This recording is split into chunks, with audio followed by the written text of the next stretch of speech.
Hello there, and welcome to coverage of the UK Blitz Championships.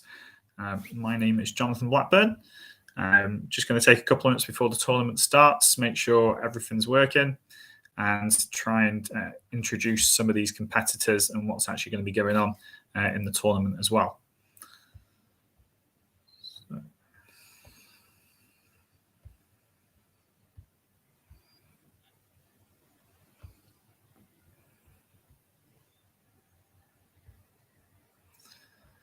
Just have a look at some things.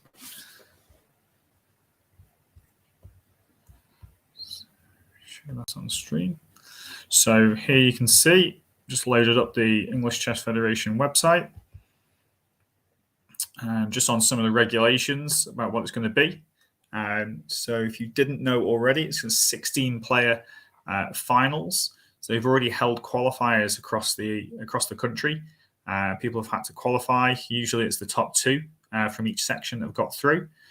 Some of the qualifiers were definitely harder than others.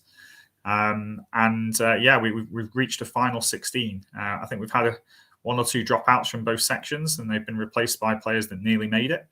But it's being they're actually playing this finals live at Leamington Spa, Woodland Grange Hotel. It's going to take place roughly so we're starting at midday in about 8 minutes time. And we're going to go through all the way through till pretty much 6 o'clock is when we're going to get the final winner. So I'm going to be joined by Hamish for the first few hours, and then he's going to switch over, and John Emms is going to be taking us through for the final games as well. Just have a little look at the format. So starting at 12 o'clock, as I said, I think the first 5 rounds are going to be pretty hit. We're going to be go, go, go. And then we'll have a little break after round 5. Probably I'm estimating around 1:30, something like that. Maybe 1:45, just for 5 or 10 minutes or so, maybe 15. And then we'll have another 5 rounds from 2:15 all the way through till, let's say that round will probably finish at 3:45. And then we'll have a little break, and then we'll have the final stretch, the last 5 rounds from 4:30 all the way through, and that'll probably take us up till 6 o'clock when we'll most definitely know who is actually going to be the UK Blitz champion for the open section and also the women's section as well. So we've got 2 tournaments to cover. 16 players. There's going to be 8 games going in each section. I have been told that I think, and we'll obviously have it confirmed when we have a look at the games, that I think that Katarzyna Toma, one of the top players in the women's section, I believe is not very well today. So she won't be taking part, and so therefore her games, I think, will end in walkovers. So that's a bit of a shame. Some of the top players here, though, you can see some of the pictures there. I don't know every single player. Some players are new. And also, you look at some of these ratings as well, and some of these ratings are definitely quite a lot out of date. For example, one that stands very obvious to me, and there's many others, but you've got Yishin Han, who's an international master. Now, I think he got his IM norms completed, and he's rated as 2117 FIDE Blitz. So some of these ratings are definitely out of date. But you've definitely got some top players here, and pretty much everybody can beat pretty much everybody in the tournament in both sections. So I would not want to play many of these players at Blitz. They are very, very strong. Okay, so that's some of the players. Have a look at that. I'm just going to make sure that this stream is actually working fine, making sure that we're all good.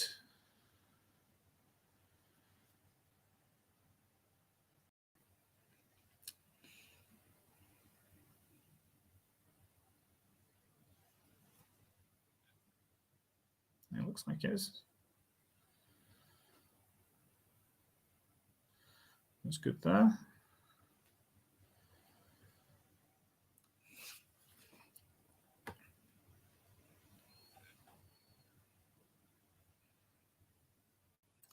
And if anybody can put something in the chat for me, just so I can make sure that that's working, that would be really good for me.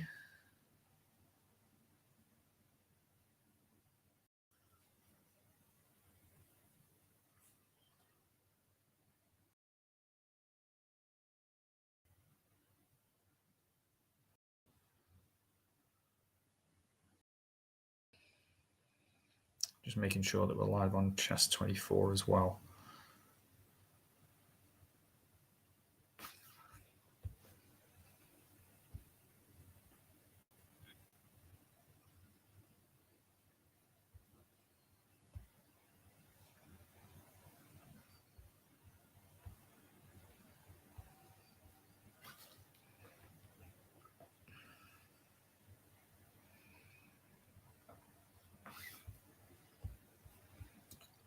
Hello.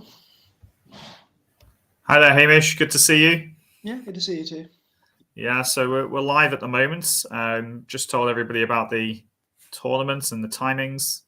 Obviously, I'll probably have to repeat that a few times as well. Yeah, we're just having a look here at some of the competitors that we've got in the tournament, and all the way from John Spielman down to Jacob Boswell in the Open tournament. And I think also Katarzyna Toma, I'm afraid, is not very well, so isn't going to be playing today, which makes Elmira Mirzova, apologies if the pronunciation isn't quite right, the top seed all the way down to Louison.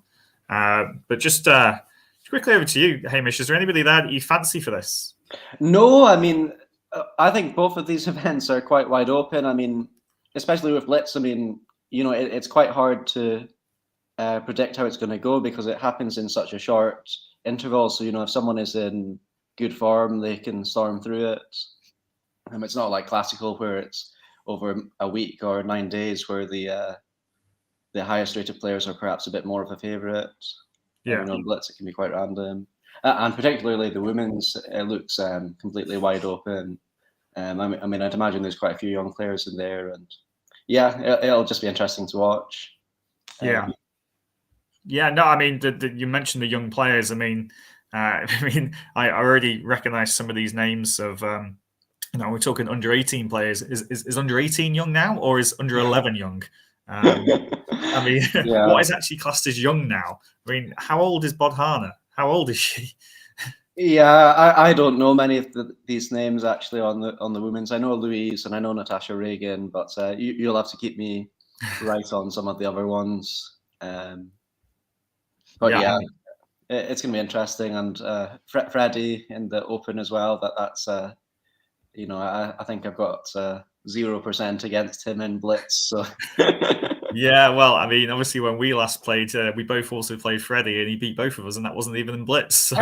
When was that? I don't remember. Yeah. Anyway, I'm not contradicting, but I just don't remember. Was that in the Edinburgh? Yeah. Sorry, I remember now. The Edinburgh round robin. Yeah, I see what you mean. Yeah, Freddie's good. Yeah, well, it's it's one of those things where anything can happen, and actually there's quite a nice first round matchup here. But we'll just have a look at the prize money on offer for these people. First prize in the Open final, £800. The women's final is £400, and goes down. Looks like it cuts in half for second place, and then just a little bit less for third, 300 and 150. And at fourth, 200, 100. And then there's still quite a lot of money involved. So even if you just turn up, you're going to be getting £800. Going to get £100 in the open section and £50 in the women's I didn't process that at all. I looked at the top prize, but I didn't realize there was. Yeah, it's pretty good. You basically get your entry fee back, don't you? So that's okay. But the total prize money on offer here is quite good. So what's that? £4,650 total. Yeah. Yeah. Day's work. Yeah, no. So okay, so what we'll do now, we'll get some chessboards on, and we'll have a look at this. So let me share the chess 24 website so that we can have a look at some chess, because it's just about to start, I should imagine. We're not going to want to miss it. So I think we'll probably start with the open section here, because this is your one of your guys. Okay. Are you sharing just now? Yeah, I should be. Okay. Let me just put it on the stream, actually. There we go. There, now I can see it. Now you can see it. Okay. Danny Gormali against Freddie. Yeah, I've played both of these. Got a better record against Danny, actually. But anyway. Yeah, I'm just trying to be an interesting match. And let's make the board as big as possible. We can see what's going on then. Yeah. But yeah, it's going to be an interesting match, and interesting to see how Freddie conducts himself in this as well, because he's obviously getting older. Yeah. As time goes on. But obviously it got through. I assume he qualified through the Scottish. Yeah, I think he'll have played the one here in Edinburgh. I can't remember why I didn't, but yeah. Yeah, it was held. I mean, I remember when it was announced, I'd already got a holiday booked. So I couldn't make it. But yeah, it looks like he scored 10 points in the Scottish one to get through. Yeah. I mean, I think he won the Scottish Blitz Championship when he was 9. Oh, did he? Wow. Yeah, joint first, I think. Conceded 2 draws to Matthew Turner and Alan Tate. Really? Wow. Okay, so Freddie's going to be a force to be reckoned with. For sure, yeah. So we'll have to see what happens there. Yeah. And of course, he's up against. We've also got a junior pairing on the women's top one. Your Anusha Subramanian. Did you say she was? Yeah, Anusha Subramanian. Yeah, so another young player, another young talent coming through. Playing against Elmira, the women's grandmaster, first up. So that should be quite a nice game too. Yeah, definitely. Because I think there's quite a difference here in the difference between the ages, and you got regular players. Like if we looked at who was actually you got John Spielman. Who else was it? John Spielman, Danny Gormley, Mark Hebden. These are players that we know very, very well. And then you've got players that are just coming up. So you've got Yishin Han, he's a well-known name, but still very young. Yeah. Freddie Gordon, Alfie Onslow, apparently been putting a lot of work into his chess recently, young player. And then you've got players that are kind of older, but they're still classed as young, like Oliver Stubbs, Jacob Boswell. Yeah. From my area, and not to mention everybody else in between as well. Apologies for those players, but this is it's going to be a case of, can the old guard still retain the top titles and punish these new young upstarts from coming through? I don't know. Yeah, it'll be interesting. I think Gormley's very good at Blitz, but obviously. Is he? Okay. How are you at Blitz? I seem to go through losing streaks and winning streaks. I'm okay. I'm definitely not a Blitz specialist. Yeah. I definitely prefer Classic. But I do enjoy Blitz online. I only play 3+2. Right, yeah. I think I might have done something wrong with the stream here, because I was asked to create some sort of event and created an event, but I don't know what this was about. Yeah, I'm not one to comment. I have no idea. No. So I'm just going to go and sort that out a little bit. Sure. So hang on, let me just... the games don't seem to have started yet. So yeah. So we've got... I think they've just started. No, they've just started now, yeah. Not a Catalan, a Queen's Gambit for Freddie. Exchange variation, and it's a slightly unusual move order by Danny. I guess he's just wanting to get Freddie out of who can play a game. We'll see how that goes. Freddie's very good in these Carlsbad structures, actually. I've seen some very, very nice games from him. There was one in the British 2021. Absolutely model game. So we'll see how that goes. Oh, he's doing this Bishop G4 thing. I never liked that very much. It's playable, but yeah. We'll see. I mean, I don't really associate Danny with these positions, but I think he'll play them very well. He could even go for something quite dynamic here, like G4 and Knight E5. That would be a kind of position. I think he might be thinking about that. It's interesting, for sure. Queen B3. She's not marking too much, but yeah, obviously, I play positions like this. I think both players are going to be quite comfortable with. Yeah. Yeah, it's pretty solid and set up. What do you think about the openings that we're going to see today? Because some people are specialist Blitz players, aren't they? And Blitz repertoires. Yeah, we'll just have to see. It'll be interesting to see whether people deviate a bit and play something a bit riskier. Queen B3 is quite interesting. I think Alpha Zero did something like this. Queen B3 and allow the pawns to be doubled. But Freddie doesn't seem to have gone for it. He's gone queen b6, and now knight e5. So kind of feels like Danny's gaining. You know, if he's going to get the bishop pair by playing g4 and knight takes g6 at some stage, and that's going to be a better version of getting the bishop pair than if Freddie had just taken on f3. You know, if you take on f3, you gain something from it because you double his pawns. Whereas here, at some stage, Danny can do that, I think. So it's all slightly awkward for Freddie, I think. If Freddie took on b3, and I think that was kind of important because otherwise Danny would have gone queen c2, and then we've just done the knight e5 and unpinning without having to play g4. So yeah, I think Danny will take with the knight and have a nice position. Yeah, I think Danny is doing very nicely here. Then you know, what's going on in the Spielman game, I wonder. Against Jonah Willow. Jonah Willow is a blitz specialist. I'd forgotten about that, but I think he does very well in Titled Tuesdays. Yeah, he does actually, doesn't he? So I'd forgotten that's actually a dark horse. Is that the right term? Dark horse. Well, it probably isn't even a dark horse. Let's have a look at board 2 though, and start flicking through some of these boards here. They've actually got a funny move order of the boards. Like this is not board 2 in terms of the seeding. It's board 2 in terms of the. Well, it's a very interesting position in itself, but board 4 is what I would call board 2, I think. Okay, I see what you mean. So you got Jonah Willow versus John Spielman here, yeah.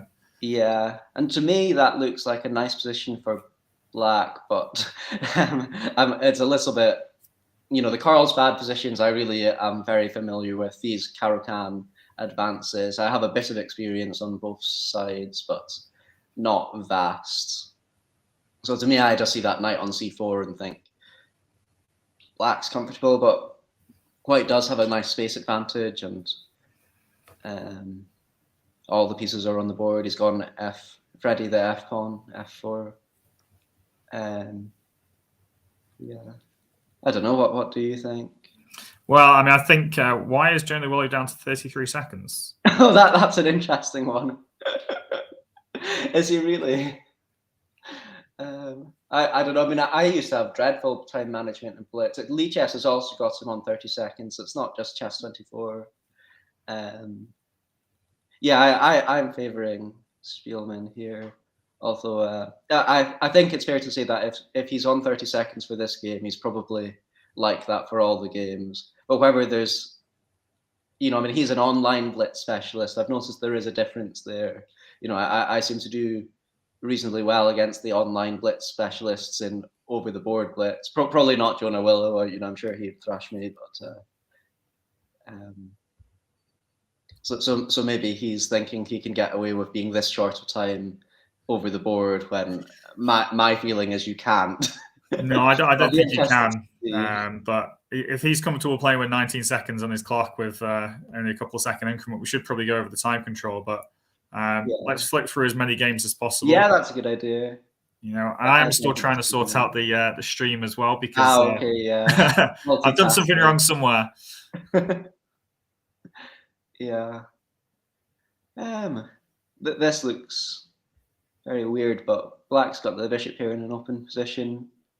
And he's going to get 2 bishops, actually, so I think Black is just doing very nicely.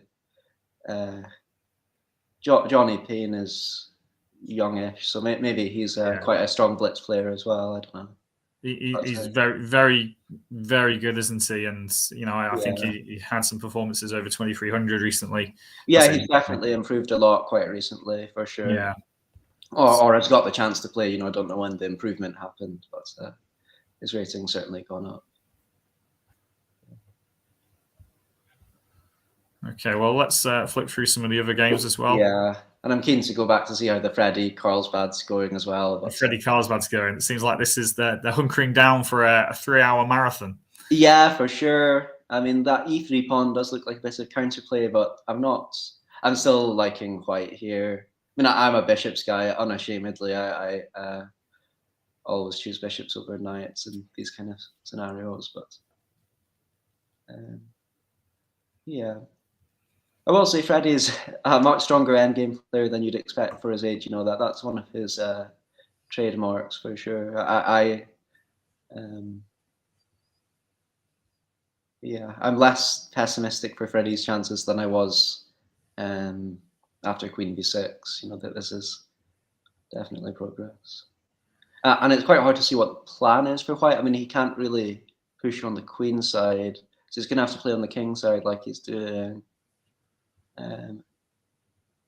Bishop takes F4.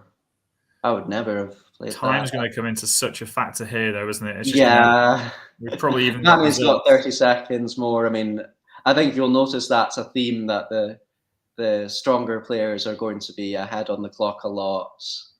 I mean, there will be exceptions. Maybe Jonah Willow's a addict to time trouble, but I think in general, high-risk players are quite pragmatic about this. And well, let's just have a look to see whether Jonah's still going. How is he still going? Yeah, I've got it. He's still going there. It's not looking too good for him. He's a piece down now. Oh shit, Sugar. It's a pawn end game. What on earth's happening here? How's this happened? How's it got? I thought it was a piece up. Did I miss that? Yeah, I think it was tactically not working because of King. And then it's winning. This is winning. John's winning now, yeah. So that's going to be game over. Yeah, very nice. I mean, what was Spielman's world ranking peak? I think it's like number 4 in the world, something like that. He's yeah. I mean, he's just so strong, isn't he? Let's have a look at Mark Hebden actually against Elder Gasanov. Oh wow, that's a big match for round 1. It looks like Hebden's going down. Yeah, he's just ran out of time by the looks of things. So Gasanov, Grandmaster from Ukraine. Yeah. Who's obviously just shown up and qualified through. And we've got Jacob Boswell, the battle of the young players, and looks like that was a checkmate there. It does look better for White there, yeah. Just a little bit better there. So it looks like Jacob's off the mark against Oliver. Yeah. They're going to spring some surprises today as well. Charlie Story against Yishin Han. Still going on. What's going on here? Hang on, has Yishin got a minute left still? Wow. Other people are running out of time, and here's Yishin still with a minute left. He's probably looking around the tournament, isn't he? This is a very interesting position. I mean, usually rook and a couple of pawns is going to be a bit better than 2 minors, but here there's just so many imbalances that I'm a little bit reluctant to make a guess as to what's going on. I mean, White's wanting to go knight e1, knight d3, knight e5, I think. Or maybe knight takes b4. Actually, this was a nice move by Charlie Story, I think. But, okay, rook c3 was also a good move. I'd not seen that. So he's going for his knight e5. And then he's got this knight c6, e7, bishop g6. So Charlie Story is... yeah, because you can sometimes there get quite concerned by this b pawn, can't you? And for sure, and just give your pawn away, and then that's it. But I think there was e7 there. So king d6 again as a repetition. Are they repeating? They were repeating once, but I think if king d6, then maybe e7. So that's maybe why you chance not repeated. So rook c2. Okay, yeah. This is getting very... So rook c1 next, but still very random. Yeah, rook f1. Okay. So now we've got this g-pawn pushing forwards. So king g2 was slightly strange. Okay. Yeah, White's doing well here again, but again, rooks are very strong in these kind of wide open end games, so I'm not quite sure what's happening. Yeah, so I am still playing about with some of the links that I've sent out, because if you are joining us and you are coming over, then yeah, I think I created an event and then streamed live. So I created something that people were waiting for, and then didn't know how to link it in when I went go live. So that's for me to learn how to do in the future. But we are streaming on the live channel at the moment still. So I'm just going to try and ask Chess24 to switch that over and make sure that we've changed all the Twitter things as well. Has somebody run out of time there, by the way? It's possible, but it's also possible that the board is just frozen. I mean, I don't think each end would have spent 40 seconds on that. No. Let's go back to see how this game is completed. The Freddie game. Is it still going on? It's still going on. Well, I mean, it looks like Danny's run out of time, but I know that, It's like possible, you said, yeah. we're gonna have problems, aren't we? That Yeah, I mean the ending is always going to be tricky. So in here, obviously, it's whether Freddie can win because Danny's got no active plan, but at the same time, it's hard for Freddie to move that knight anywhere. So long as Danny doesn't blunder like knight takes e5 check, yeah, or something like that, then it might be hard to win. Yeah, I think it's. I think Danny maybe just ran out of time there because he realizes that the end game's just gone. Possibly, I'm not. Yeah, well, we'll find out shortly. Lichess has got more moves. Lichess has got up to move 59. So Okay. that's a couple more moves. So b5, king f4, knight takes f4 is what Lichess has got, which might also explain how it's not happened. So I don't think Danny will have played king f4, but if they did, then knight takes f4 is also illegal. So I don't know what happened there. I mean, there was that scenario with Carlsen and was it Inarkiev ages ago, where Inarkiev put his king in check, and then Carlsen made another move, continuing with Carlsen's king being in check.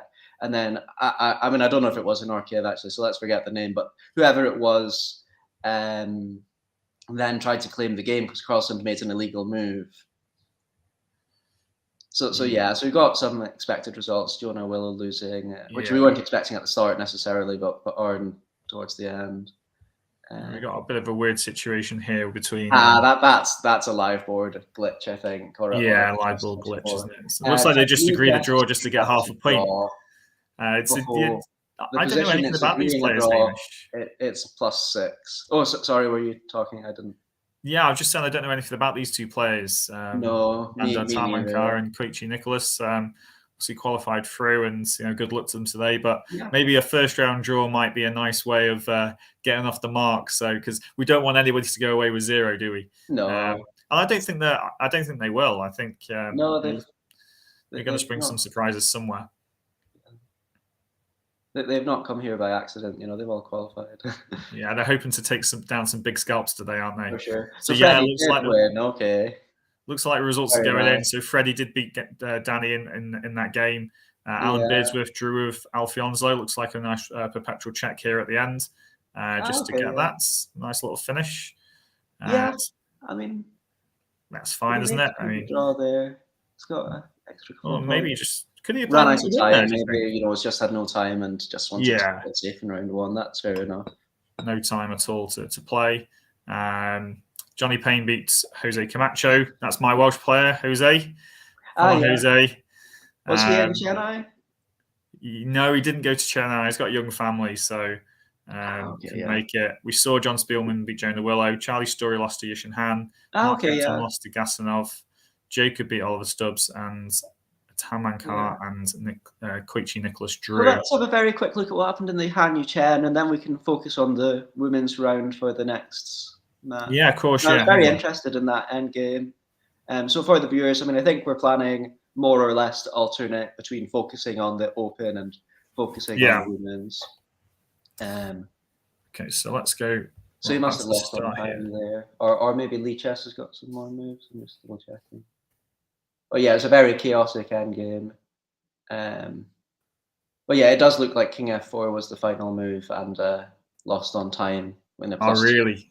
Yeah. Oh, one of these crazy Catalan type things. This kind of stuff here, where it's you allow the C pawn to be taken. It's super aggressive, isn't it? But it's very interesting. Yeah, and total chess. You have to play both sides of the board every time, and. Yeah, a very interesting trend. White always gets practical compensation, even when the computer doesn't like it. But brave. I mean, I think I play this kind of like these kind of systems, but maybe with my bishop on e2 sometimes from a Queen's Gambit perspective. Yeah. So and I always find that you get every single dart square on the board, but then it's a case of and then what? Yeah. I suppose so. So you got a lot of craziness. I quite like this pawn on a5. Yeah. Kirill Georgiev has got some very nice books on these kind of positions, attacking 1d5. Even if you don't plan to play his lines, the explanations of the middle game are really nice. Well, it's so weird that I still don't feel I understand them that well, but he's got a very nice way of explaining things. Yeah, it's a nice game. Yeah, I think Charlie Story must have just lost on time, which is a pity because it seems like he played quite a nice game. But you can lose on time over the board 3+2. It's so easy to do, though, isn't it? I mean, yeah, you're just trying to move. You know, some people just you get so nervous, and then it just goes completely wrong for you. I tell you what, I'll switch over to the women's section. Yeah, exactly. It's about to start, I think. Share something else. So because this is you know, there's been upsets as well on this as well. We were just saying, weren't we? Anusha Subramanian, young player, taking down the WGM on board 1. Yeah, very nice. Draw. Is that Bodhana?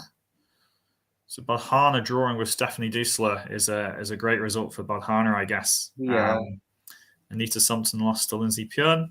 Two young players. Louison losing to Natasha. So Natasha, a streamer on here, usually in charge of this channel. I enjoy reading her books and watching her commentary. Good to see her getting off the mark. And Kamila Horoshchenko, I think she's just back from winning coming second in the problem-solving championships or something. Okay, interesting. This is amazing. She's getting the first win of the day against Madara Orlovska. So this is Henderson de la Fuente. So have the games started yet? Because they're due to start in a minute, but... Well, let's have a look at board 2. And so we've got Mary against Louise Head. Oh, yes, they have started. So here we go. Let's get on to them. I can't see them on Lee Chess, but yeah. The open one I can see on Lee Chess. Oh, okay, right, okay, yeah. So let me switch over. So hide that, show that. There we go. Great, there we go. There we go. Okay. Still getting used to some buttons. Yeah. Can't quite see the player names. I don't know if you can zoom out a tiny bit to see the black. I'll try to do that. It's sorry to be demanding. Because I've got 3 shares going on. Yeah. It's making my screen smaller. Yeah. There we go. So it's Mary Gregorian against Louise Head. Yeah. That'll be an interesting game. I like Louise's game last round. It was a nice queenless middle game. Yeah. So it's got some more moves. Yeah. There we go. Okay, fairly standard London, but quite an okay line for black, I think. Yeah, you're going to get this quite a lot, aren't you? I think in Blitz Chess as well, people just playing sensible openings just to get out into a nice position and taking it from there. Yeah. But no, I mean, I like if black's getting an e5, I think black's slightly better already in practice. I mean, I'm sure the computer will say 0, but Louise clearly knows what to do here, doesn't she? Sure. She's probably still in opening preparation by quite a lot. Although I'm surprised that she's used 50 seconds so far. In classical, she's a time trouble addict, so I suspect same in Blitz. Something you can't do in Blitz, though, I'm afraid. You just can't go down too low because it's just... It's not a great idea, no. Well, some people manage to do it, so yeah. So what about the next game? And if anybody in chat can see, I can see some chat messages coming through. Hello to everybody there. If you can see any great games, any big blunders or any exciting things that are happening, then by all means, please let us know. And we'll flip on over there as quickly as we can do. Yeah. So people have managed to find our stream. Some people have managed to find that we exist, yes. Yeah. Were you able to put a link in the Chess24 chat, I wonder? Because there's someone saying, where can we watch? Yeah. So let's, I'll sort that out now. Too much of a noob to know how to do that. But yeah. I'm enjoying watching the Louise game. It's good.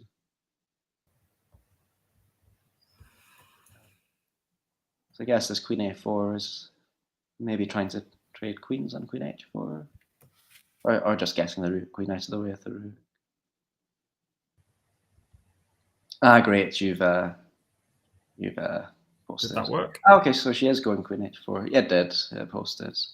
But it doesn't seem to be a link. No, that's the thing that I'm trying to get. Maybe if you like you might be copying a link, if you copy the whole URL instead, if you see what I mean, like www. and so on. Whereas if you just copy a link, maybe it won't keep the formatting. But people should be able to probably Google and type in that into Google. Yeah, when I click paste, it's not quite not quite doing it for me at the moment. Let me see if I can do it with something differently. Yeah.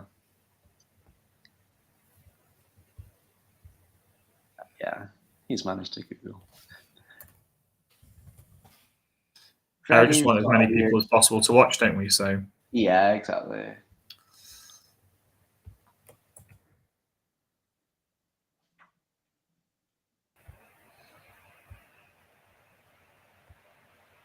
Yeah. I think it's still that kind of standard, black perhaps slightly better. Although white's definitely done some nice maneuvering here. I'm liking it.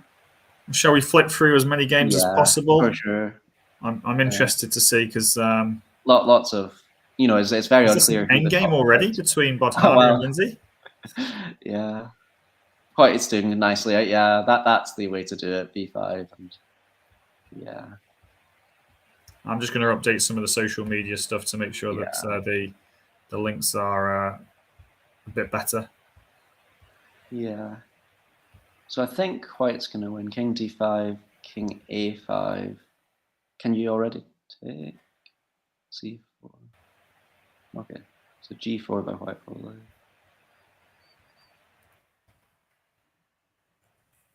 Yeah, I think if black goes King A5, can white get in? King C6, C4, B6, C3, B7.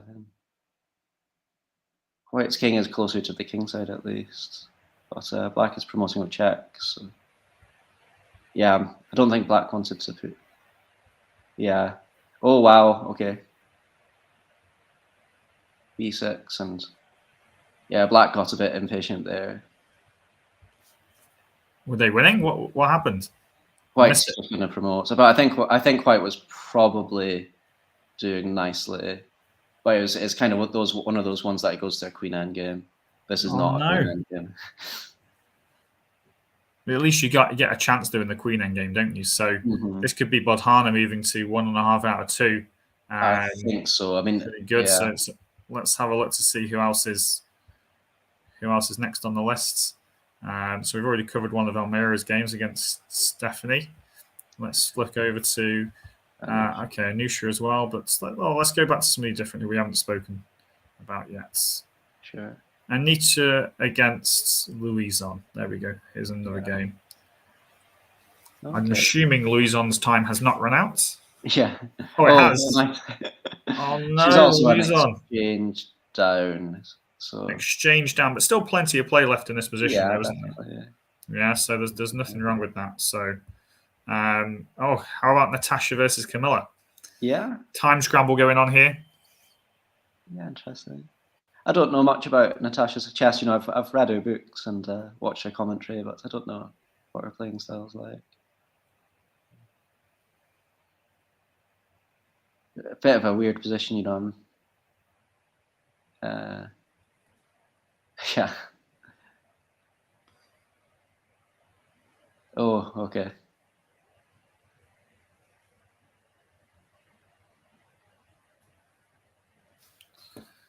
What is going on? Is Natasha going to be able to hold out here? I don't know. I'm in knight e3. Okay, queen h5. That's also obviously a very serious. h4. Yeah, exactly. And then what? But maybe black's just got compensation. I mean, there's only one pawn and. Kick the knight away. You can't play bishop c3, which is annoying. You really want. Yeah. Oh, queen takes g3. Missed. That's a sneaky one. Oh unlucky. To be fair, though, that compensation was huge there, though, wasn't it? Yeah, I think it was very tricky to play for white for sure. Yeah. So that was very nicely handled by black. Yeah, well handled. Unlucky there, Natasha. Good efforts. Here we have Madara versus. Actually, how do I print? What's the correct name for? I don't want to say Henderson. Andrea. It's because the name's so long, I can't see a first name on the one. It's Andrea De La Fuente Henderson. Is that an Andorra flag? Yeah, Andorran flag. Yeah. I played a lovely tournament there once. It's a really nice place. To be honest, there's a lot of nice tournaments here, and it Yeah. looks like she's going to be getting a win. She's going to be losing to Madara here, I assume. Rook up should be able to convert that quite easily.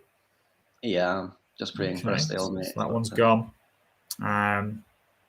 This also looks advantageous for white. Back to this right at the start. Yeah, what happened there, I wonder. It's a pity. Black had a nice position, I thought. Although white was actually, you could tell she plays the London a lot. She had yeah, so maybe she's just happy just to get her pieces out and then give some space and then take it from there. So that's gone. Freddie lost. Well, we can switch back to the men's section in a second. Okay, this one's over. This one's over. That's over. That's over. Is that checkmates? Yeah, I was slightly interested to see how that happened. I always like seeing checkmates in end games. But love a few checkmates going on. Ellis. Okay, so this should be a checkmate. Come in next go. Yeah. So it looks like Anusha. Is Anusha going to move to 2 out of 2 then? I'm so bad at keeping track. Yeah, 2 out of 2 for Anusha. Good starts. I mean, like we were saying at the start, it's very much anyone's game. That all of these events, they're very hard to predict. Yeah. Well, let's flick back to the... Freddie's game was very interesting. The guy was clearly playing a blitz. Like you were asking at the start, are people going to be playing blitz-style openings? Yeah. And, I think the answer for this game is yes for black. Wow. Yes. Quite some position. What happened here? Let's go back to the start. See what actually happened. Freddie versus Quickly Nicholas, who got a nice draw in the first round. So we got the 2 knights. Okay. So wow. B5. So this is pretty topical, isn't it? It's a lot better than it looks. And what's white's best move? Do you know the theory here? I don't actually know. Is it? I would assume bishop takes pawn, but yeah. So find the least likely move to be the best move of all the bishop moves. Bishop F1. Yeah, it's the best move. Yeah. So you have to know that bishop F1 here. I think it was played in the Olympiad by Medvedev, wasn't it? Yeah, I mean, it's been going on and off. Recently, there's been some interesting lines, although not the way black is playing, but playing it kind of Marshall style. I've noticed people doing. So he knows it, at least. Yeah. It's funny. I mean, this B5 move was actually my intention against Freddie if I was black against him at some stage, but I wouldn't play it now. So we go back to H6. This is where it's very interesting because this is not something people play H6. But Freddie just blitzed out D takes C6. So we go back to just the move before. Freddie just blitzed that out after a few seconds when knight takes F7 would have been an awful lot stronger. So there's a bit of a bluff from black. He probably had some time here as well, though. Yeah, but it's 3. He had 3+2, and then he went to 2 minute 57. Okay, so here he captures, and then this just looks. This is just good for black, I think. Well, hard to say for sure, but he certainly is not missing his chance to capture on F2. No, and look at the centralization of that queen. Yeah, that pawn on H3 is not optimal. This is painful. Yeah, still crazy, but I'd imagine black is doing very nicely. Yeah, and it's basically lost straight out the opening, which good win in round 1 for Freddie, but that's the guess anyway. I mean, it's a very weird. I'm just seeing what Lee Chess is. Yeah, Lee Chess is broadly saying what we're saying. It's just very good for black. Then gets very weird. Like Castles is momentarily very good for white. I mean, it's a very messy position, but. Yeah, a bit of a draw there between Stubbs and Tamanka, and Jacob from his winning round 1. Looks like Elder Gasanov has moved to 2 out of 2 then, with a nice victory there. How would he win a rook? I would piece up for a long time then. Okay, so a little tactic here for those that can't see it. Bishop F6 check, remove the defender of the knight, and then take the bishop. And I think from then on it was over, but aggressive opening from Jacob. Mark was held to a draw by Yishin, or maybe you'd say that the other way around now. I don't know. Yeah. In that game, let's have a look at all the games results together. So we've got John Spielman beat Charlie. Sorry, so he's on 2 out of 2, John is? Yeah, and Gormali bounced back.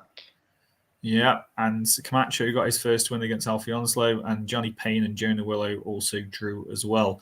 So that if I make that right, it's Elder Gasanov and who else on 2? John Spielman on 2 out of 2. Yeah. Okay, It's a round robin, so I don't think they're playing well, they could be, but it'd be coincidence if they're playing next. Yeah. And I don't think anyone's on 0 now, is that right? I think so.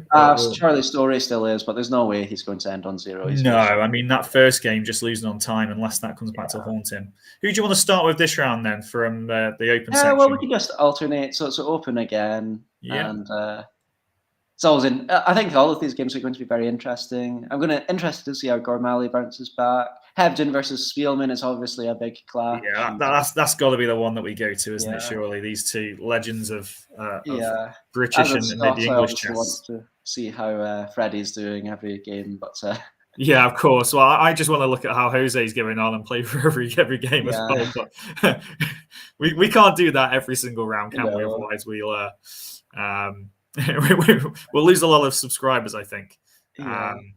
Still never played either of these two players. I've only started playing much in England fairly recently. So these two players. So I played Mark a few times, maybe 2 times or something like that. I think he's just destroyed me every time. That's very good. I played him in a rapid play game actually, and I was actually doing very well. I think he played a London system against me, and I got some quite good compensation. It was actually like a minor piece endgame. Oh. I did have double pawns, but it wasn't really, applicable. Mm-hmm. It didn't really weaken what I had, so I don't really think it was that bad at all. Yeah. But yeah, no. Player though, he grinds people down a bit. Yeah, I mean, this is. I mean, I think John Spielman's probably one of the favourites at the moment for this time. It seems to play very quickly and seems to get results.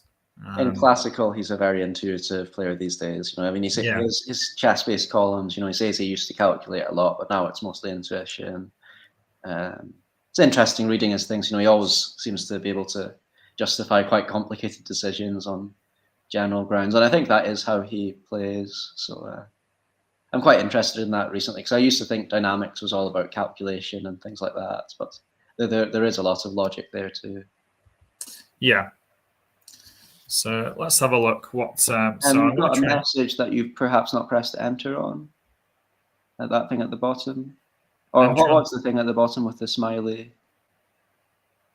You mean that's the problem, because when I've I understand it just puts in the text rather than the link to it. So so that's why I think instead of are you copying like something that just says that but is in blue?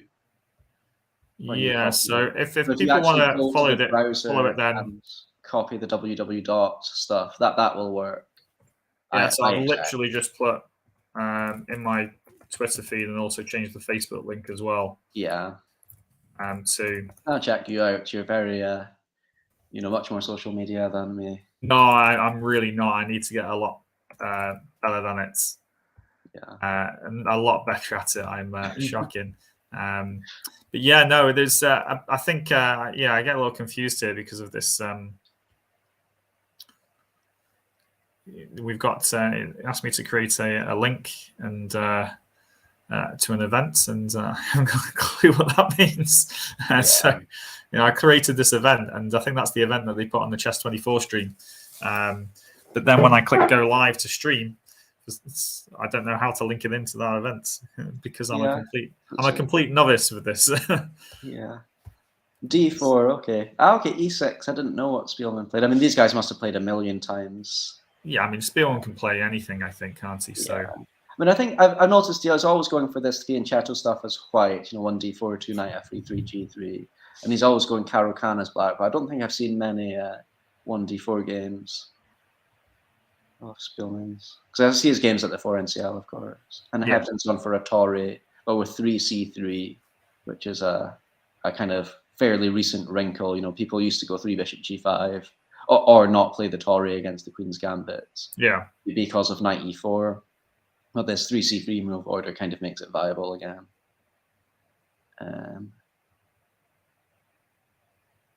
Yeah, I mean, Mark's probably been in situations like this a lot of time in these kind of positions, hasn't he? So I don't think he's going to be too unhappy about not getting, let's say, I don't an understand absolute amazing advantage. Yeah. I mean, if White's going to have to go, okay, so White's giving up the bishop. I guess that doesn't matter too much, but it still feels like Black's already more comfortable than I am when I'm playing the Tory anyway. Playing against the Tory, yeah. Yeah, interesting. Yeah, so this one, I think Spielman will think a little bit before deciding whether to take. Yeah. He's got knight e4. Okay, that's definitely an interesting choice. He's gonna, if he takes it, he's gonna put his bishop on a6 and then into d3, isn't he? Or exactly. Something. Yeah. The e3 pawn as well, I think, might also be a little bit dubious too. Yeah. Yeah, very cool.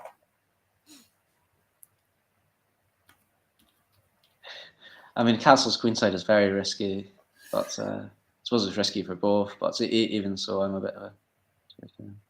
But now knight g5, what's Spielman's idea? And I'm sure he's got one, but maybe he just doesn't mind the pawn too much. Something like c4 and b5. Or bishop d5 hitting, no. Yeah, I'm not quite sure what's... Okay, rook d8. Okay, to me it seems like Mark's got the upper hand now. How much does this pawn matter? I mean, it definitely matters. It's still a pawn. If nothing else, it's one more pawn for Black to take in some sort of race situation. Yeah, I think Mark might actually win this, but I think odds are on a draw. But it's I mean, to be honest, I think we need to have another couple of minutes of play, and then we'll see how the time situation is, isn't it? That's also true, and Black is getting counterplay with a6, b5, so maybe Spielman's just evaluating it a bit more richly than us. Yeah. But you'd think that White could, if White's worried about a mating attack, yeah, you put this trade on d8 and rook d1 if you're worried about a mating attack. Oh, but could Spielman have taken on d1 and gone queen d? No, okay. I thought he could have traded and done a check, but it doesn't work. So. I mean, it's looking a little bit like it's heading towards a draw here, unless somebody messes up in the queen endgame.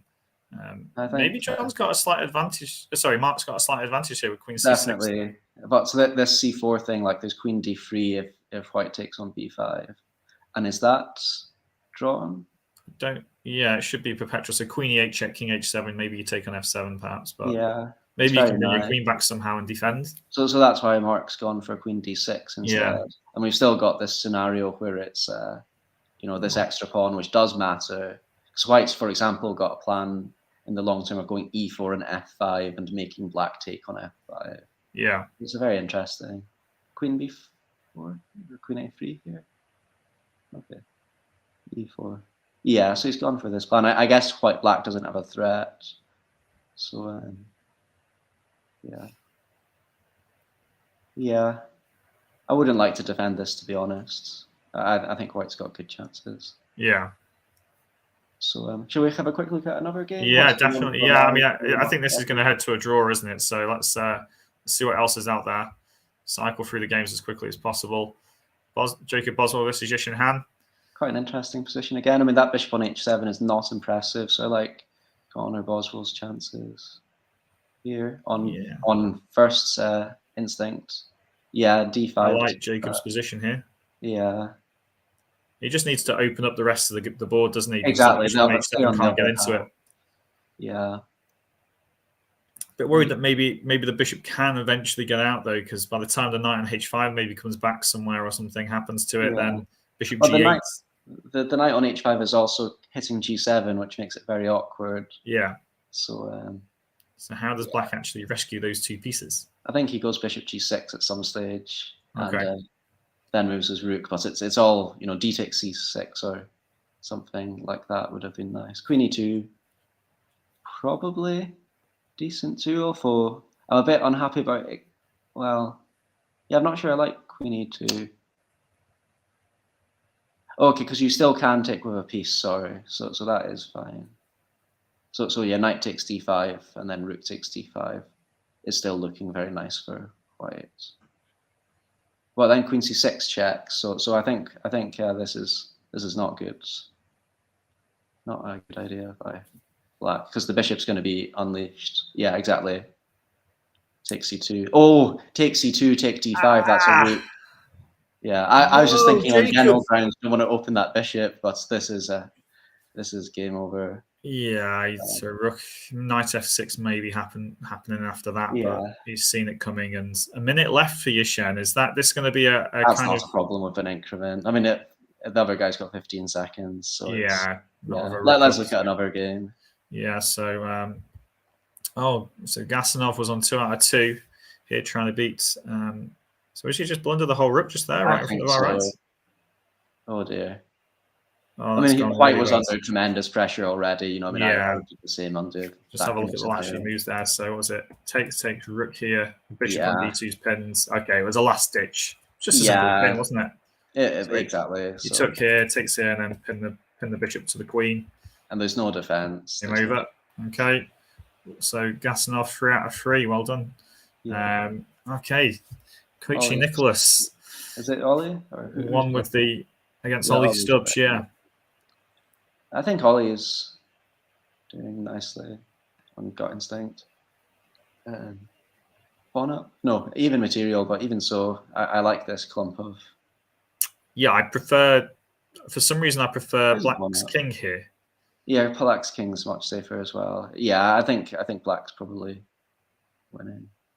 A little bit more time as well. I put Ollie favorite. It's still random enough that anything could happen for sure. Yeah, I mean, maybe White's got a plan of King b3. Well, yeah, we'll see. I mean, it's going to end up in a queen endgame, and any result can happen there. But it does look like Black can just go e5. Okay, he's kept the rook on. I would probably have just taken and gone e5. But, but I think he looks at White's king and he says, play f4 here, for example, and then queen f5 check's coming in. Rook d6. Yeah, rook d7 is. Well, rook d7 is rook b8, but rook d6. Well, maybe rook d8 to 7 is also. Yeah. Defends it. Yeah. So you're going to just do rook takes h2 here. Oh, queen check, king out, rook check. Somebody's getting mated somewhere. I think Black. It can't keep up with how fast they're moving. Yeah, it's hard to. And this king is not being checkmated, is it? Oh, jeez, oh, yeah. Game over. Black's king has survived. So. Wow, just about survives. Yeah, that was too hard to evaluate. Let's see what's going on in the Hepton game. I think Hepton's going to put some pressure on. Okay, well, this is where it got to, and it looks like that John Spielman moved to 3 out of 3 here. Looks like Hepton went for the win, though. Yeah. Because we left it quite a few moves ago here, so this White King somehow made it to g5, which is very risky. If you absolutely any result can happen in any queen and game. It's a golden rule. Yeah, it's just so random. And Larson losing 4 versus 3 when he's got the 4, that kind of thing. Is this lost at the end, or is this just running out of time? I think.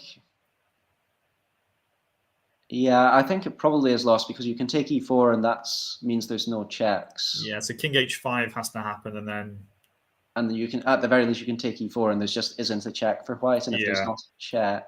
You can't really defend e5 nicely. Yeah. Yeah, queen g6 checkmate if the White queen moves away. Yeah. Yeah, or there was a bunch of checks and then queen g6 at the end, like queen e2 check, king g5, queen e3, and if you go to h5, then queen h6, queen g6 is a winning pawn endgame. So hang on. So king h5, queen e2, king g5 is the only move, queen e3, and king h5 is the only move not to lose e4 with check. But then queen h6, queen g6. That idea of queen h6 to force king g4 is quite nice. Actually. So whether that was just obvious to those guys or probably. Let's have a look at most of these results. Let's have a look how Freddie's going on, because I'm sure this game's probably finished. I think Freddie must have won this on time. Yeah, I mean, is there a name for the C pawns? We've got names for H and G, Freddie the F pawn and Harry the H pawn. I don't think we've got a C pawn name. No. Not that I know of. No, but it looks like, I mean, Freddie's position looks winning there, though, doesn't it? So yeah, very much so. That's that one. Danny Gormley was black against Camacho, and I've got no idea what the result is here. Looks like White's losing, F2 check, G2 check. It's very F3 hard check, to stop. King H1, G2 check, King H2, and then Queen. yeah. Yeah. Okay, so we assume Danny won that one unless time has a factor. Or they put it up here because they haven't put it up there yet. Jonah lost to Alfie Onslow. So Alfie got off the mark. Well done, Alfie. Oh, good. I think he was already off the mark, wasn't he? Or was he with a draw? Yes. Yeah. But again, a win though. He beat Jonah Willow. Wow. Jonah, and we were saying he was very good at the online title Tuesday, weren't we? So possibly a dark maybe he's horse, just a bit tilted. And OTB is different. It's not better or worse, but it is different. It is. He was saying to me he just wished it translated into over the board results for him as well. Just interesting. Yeah, I'm sure it will. Yeah. I'm sure it will. I hope it doesn't. I'm quite low online, I think. So did Danny lose on time here? Oh no, he can't have. They've marked it up as Jose won. That's very sad. It's sad if it is. Because I suppose 93. I mean, this is just completely winning, isn't it? He must be tilted from losing to Freddie. That's the only explanation. Possibly. Could happen. And emotions in chess trying to. Yeah, I mean, sometimes you knock over pieces and you just lose. That So Charlie Story's off the mark now as well. Good to see as well. Yeah. And I think that was a cunning. Well, why is Black not going Rook A2 next? I don't know. Because White's just going to go Rook D1. Every single square that Black's Rook goes to, White's just going to chase it. Like Rook D1. I see. So this was the draw, wasn't it? Here, perpetual attack on swapping rooks. Yeah. So nice to see Charlie off the mark as well. Well done, Charlie. Yeah. And then we've been through most of these other games as well. A very quick look at Freddie's opening, and then let's switch to the women's. Of course. What's the time schedule? I'm just nervous that we do 5 rounds and then we have a little bit of a break. So I might end the stream after 5 rounds and see if we can somehow link it in with the event that was created. So the next round's at 1. Okay. Bishop D3. Wow. Okay. It's not the worst move, but not exactly critical. Yeah. Okay, but he's immediately got in a nice position. This is nice for White. It's straight away. It's like a bad French, basically. Yeah, bad French. I was going to say. Yeah. White squares on the queen side are looking. Yeah. Okay, so this is a nice play by Alan as well, isn't it? Yeah, E6 might be too optimistic. I mean, a pawn is a pawn and so on, but. And then gets to trade off the bad bishop. Yeah, I can see how it happened. Yeah, you can see how this is developing. That C pawn is just too strong there, and then the rest of the pawns start falling as you try and create counterplay. Nice game. Nice game by Freddie. Sometimes it's just so simple, though, isn't it? And they always make it look simple anyway. Right, let's have a look at the women's section. Just a quick rundown of the results from round 3. Yeah. Not loading. Oh, there we go. Okay, so quite a few black wins on the top 3 also. Alice Dyson beat Stephanie Dissler. Elmira. Do we have any white wins? Is Bob Harder on 2.5 now out of 3? I'm so bad. She's on 2.5 out of 3. Yeah. Somebody find out how old she is. Camilla managed to win her game against Anita. Unlucky Natasha. Yeah. Looks like an interesting game. Louise and Madara was a draw. And Eugenia Karas versus Mary. Mary won that one. So, we'll get ready for them for round 4. Yeah. So let's look at the win. The Botana. And apologies. Well, she's currently leading the tournament. So I guess we should probably start to focus on those that are at the top of the events. Yeah. Can we have a quick look at what her win was like? I'm just interested to get a sense for this player because, I'd never met her or heard her before living in far off Scotland. It's these talents. I mean, I think Louise was rated 1400, so maybe not quite. Maybe, but who knows? I mean, she's qualified, so she might. We saw the one against Lindsay. We saw this one, didn't we? One, yeah. So drawing the first round against Stephanie Dissler. So Stephanie's a good player. Played. Yeah. Got very unlucky against Tim Kett in the 4 NCL actually. Okay. Won a piece really nicely early on, and then Tim is just like swindler of the century. Yeah. So, okay, so this kind of aggressive line against the Caro. Yeah. Simple development though, moving the dark square bishop twice. Carl's bad now. I'm happy to see this. And White's got the bishop here, so White's a bit better in general, but does not have the bishop here anymore. That was not lines up the queen and bishop though. Black was better. It's an interesting pawn break, e5. Yeah. I think the taking with the b pawn was a bit surprising for me, but yeah. Yeah, okay.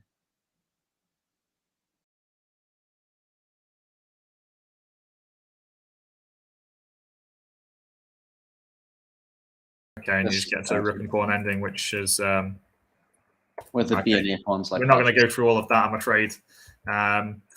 Okay, well, let's have a look at round 4. So this should go, and yeah, we'll start with Bodhana today for round 4. And so seeing as I think she's leading on 2.5. There might be somebody else on 3 that we've missed. Maybe doing them a disservice. Let's have a look at chess results. See if we can. Yeah, that's a good idea. See if we're missing something. It is difficult to keep track, and yeah, who's going on? You'll have to really get your head involved. I'm pleased to see that Stockfish is finding it hard to decide. That pawn end game we were looking at earlier, it's finding it difficult to decide whether it's a win for White too. Yeah, so my mistake, Kamila Hyryshchenko is on 3 out of 3. So actually this is the top of the table match now. But excellent. That'll be interesting. Kamila on 3. So these are the informed players at the moment, and we've got a group of them on 2 points at the moment. Yeah.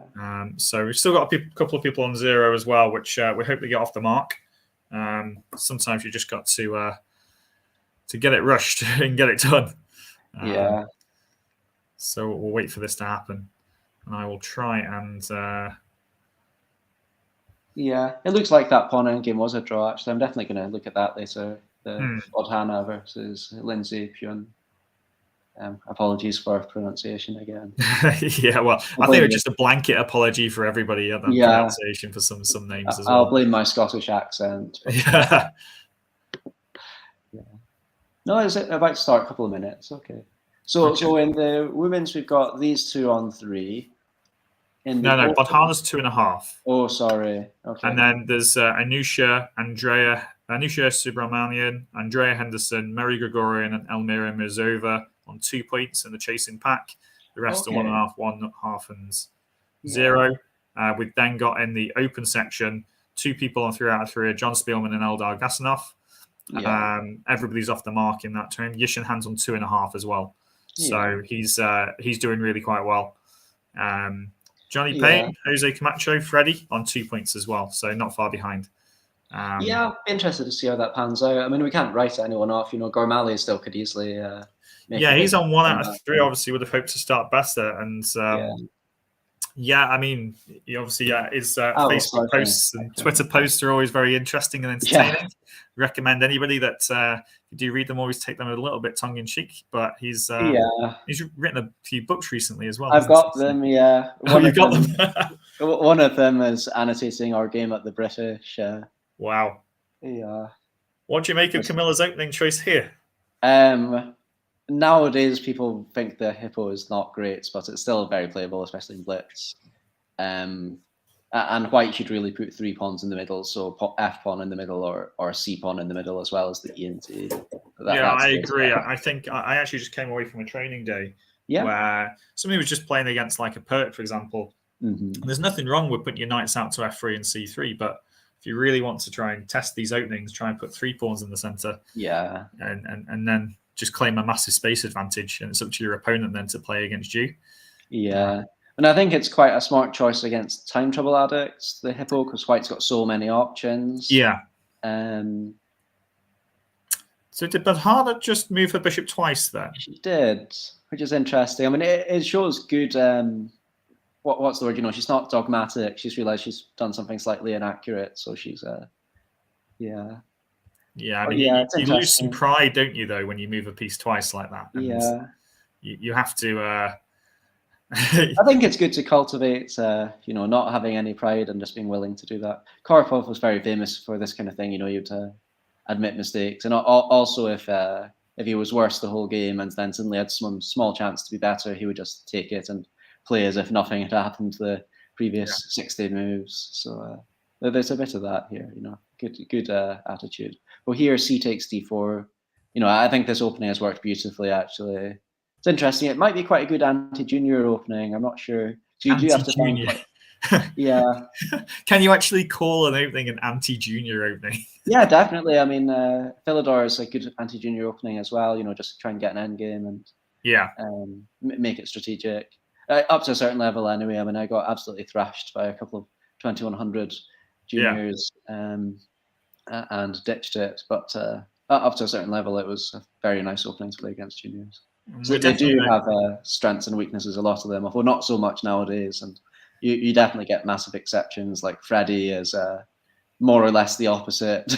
Well, he's very sharp tactically, but he's also a phenomenal endgame player and not that great at openings, which is kind of the reverse of how it normally is, isn't it? I mean, I know that Camilla would be very happy if this was a classical game with what's happened so far, but I think even in Blitz, it's much easier to play for black here. Yeah, make sure that she doesn't run out of time. Is that time? Oh wow, I didn't realize that. No, it's okay, it's the other way around, isn't it? It's white who's playing slowly. Black has been playing straight away. Yeah, strange. I think the timer's just completely messed up, to be honest. Yeah, I agree. We can't trust that. I think that yeah. 2 minutes still left for Camilla and a minute and a half plus for Bodhana. Yeah, that's what Lichess is saying. So let's look at some other games. I mean, what's going on? Natasha Reagan against Louise Head. Yeah, let's have a look at that one. Okay, so that's that. I guess it looks nice for, I think it looks nice for black. Yeah, I mean, the pressure on the A pawn's going to tell, isn't it? And whereas the B pawn one, it's because it's a queen that's pressuring it. The bishop takes B7 is not working. So. Yeah. I mean, white might still be kind of okay somehow. Just trying to think how. Yeah, white looks a bit worse to me here. Yeah, A3. I thought that was the only move not to lose material. But yeah, I mean, there's a D pawn. I did not even see that. Is that's very risky. Well, you're hitting E2 as well. Yeah. Ouch. Is that just E2 is poisoned? Like knight C4, take E2, bishop F3 would have been a problem. So white should have gone knight C4 there. Yeah, I think. I can understand E3 though. It just looks like you're trapping the queen in from going in that diagonal. Yeah, and you still get knight C4 here, so it's actually E3 is a very sensible move too. That's a very sensible way to do it. Rook C4. Rook C4. Okay. What's that about? Kingside, I guess. Rook H4 and let's just go. Yeah, I might be spreading fake news, but I think Natasha Reagan, did you not used to play the King's Gambit sometimes and things like that? So maybe. So maybe she's a bit more dynamic than the opening is maybe suggesting.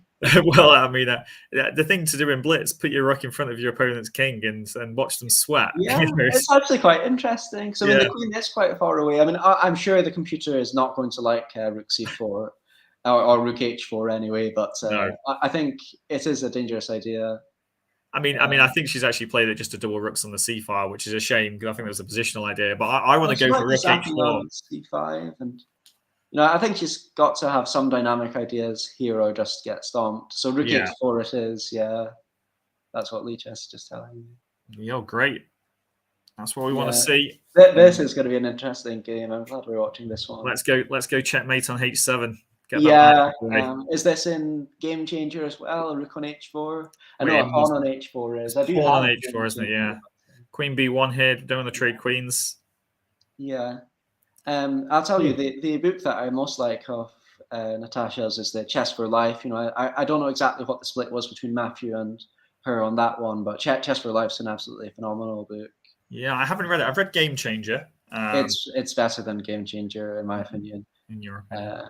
For my perspective, anyway, it gives you really good advice on choosing your openings. For example, it discusses Pia Kramling as a case study, and it's very eye-opening. I'll have to get it then, and definitely one for your Christmas. Because I've been playing the same openings for 20 years, so and still not very. It just talks more strategically about how to design your opening repertoire so that you can have a good set of openings that are all quite related and quite hard to prepare for, while still not having to spend all of your days on Chessable.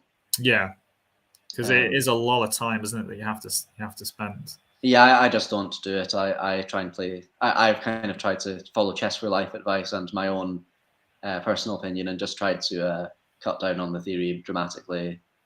It helps that I'm very boring. I'm sure not. I mean, no, I remember when I played the Glorny, my English opponent compared me to his gran.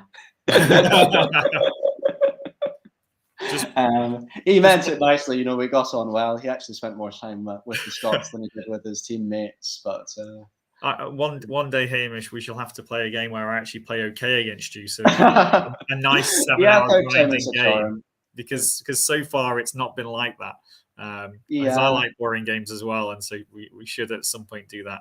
I think Natasha's knight is a little trapped. Yeah, that's not great. Let's look at another game now. That was fun while it lasted, but Louis was too, those pawns are going to be too dangerous. Unless Natasha manages to flag, then... Well, let's just go back just briefly to Bodhana versus Camilla. Yeah, okay, so it's not not quite as winning for Camilla as it was. Yeah. Definitely better, though. Maybe something like e4 here.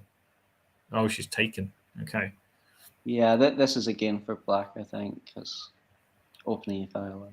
She's still got chances, though, Bodhana has here. Yeah. The h-file, anything can happen. It should be fine for black, but, she starts off... Is she actually losing material yet? She's not, is she? I'm surprised. Yes, this is going to be very good for white, though, because of the for black because of the c-file and things like that. I think, like so rook c2 here, rook f2. Maybe something simple. She's holding on.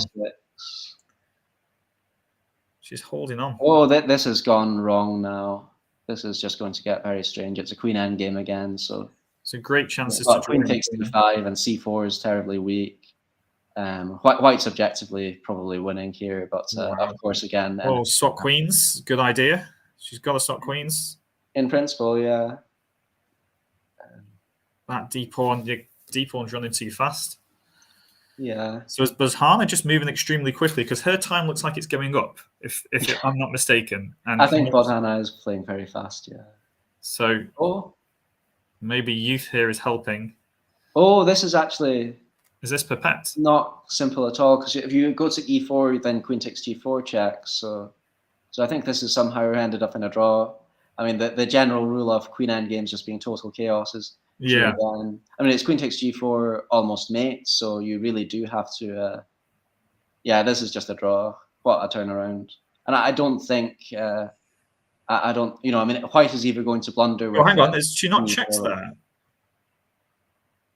Wow. No, I think it was just a live board. Yeah, it must have been a glitch, surely. But this is fascinating. Hang on, is Camilla still trying to win? What? She's very brave if she is. But okay. She has tried to win. Yeah, it's queen g3. Yeah, she's allowing something. King g3 now is covering d5. But oh my! Why would you not take the draw there as black? Yeah, some people are just very fighting. I'm happy with the draw, but. I mean, Bodhana could win this. Maybe black just brings the king. Yeah, the king is what you should have blocked with, but blocked with the queen, and it's easy to say watching on, isn't it? And, with a couple of seconds extra time for each move. Yeah, Bodhana could still win this. Bodhana should win this. Again, it's a queen end game, so we'll see. Yeah. Are there any other interesting ones going on? Yeah, I mean, there probably is. No, there isn't. Okay. This is it. Not that they weren't interesting, but they're all finished. This is for first place, though, and it looks like time has finally paid the price. Yeah. And Bodhana has taken the lead from Camilla and gained a load of rating points in the process. And Bodhana is leading the tournament on 3.5 out of 4. Awesome. And how old is this young girl? I mean, you can copy paste your name and look on FIDE, but definitely a strong player. I'll have a quick look, actually. I'll Google. Yeah, sure, please do. Just had the sun burning in my eyes. In fact, it will be on chess results as well. We'll do. List of players, 14th seed. Born, oh my word. No, I can't read this age out. It's too young. How old is she? Guess which year she's born in, according to Is she like Chess. 2013? It's even more horrifying than that. I mean, 2014? no. What is it? It's 2015, according to chess results. So is she like 7 years old? Surely not. I mean, I'll Google her, but that's astonishing if she is. So these are the results from the women's section. Absolutely all to play for with a 7-year-old. Yeah, saying born 2015 as well. So that's really nice. Wow. The Guardian has talking about her.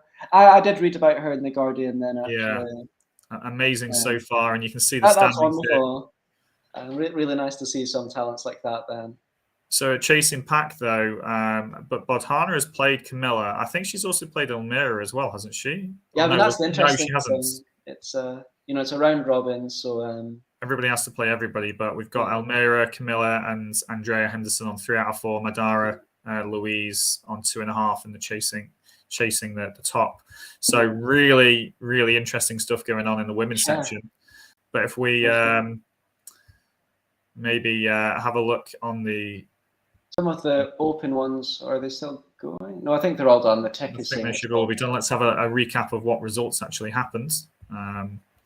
Freddie beats Ollie. Let's just flip around. Okay, yeah. So Freddie beat Oliver Stubbs. Elder Gasnov moved to 4 out of 4, as did John Spielman. So when do those two play? They play round 8. Those two play. So we'll have a look at that. And then Yishin beats Mandar. So I think it all went to expected, other than the bottom two. Well, bottom in this order. Gormali lost to Jonah Willow, so presumably she's adjusted Alan to Beardsworth beat Jose. Yeah, so lots of people beating each other and then swapping around. So you can look at the standings. So we've just got John and Neldar on 4.5, and Yishin chasing on 4. Yishin chasing on 3.5, and Freddie on 3. And then everybody else back on 2, and quite a lot of 1 and 1.5 points. Yeah. So some interesting matchups coming up there. So round 5, let's have a look at the pairings. Yeah. We can get ready for who we want to watch. Who takes your fancy? Well, Welsh commentator and Scottish commentator. You know which the Wales v Scotland. It's also board 1. It is also board 1. We can't deny it.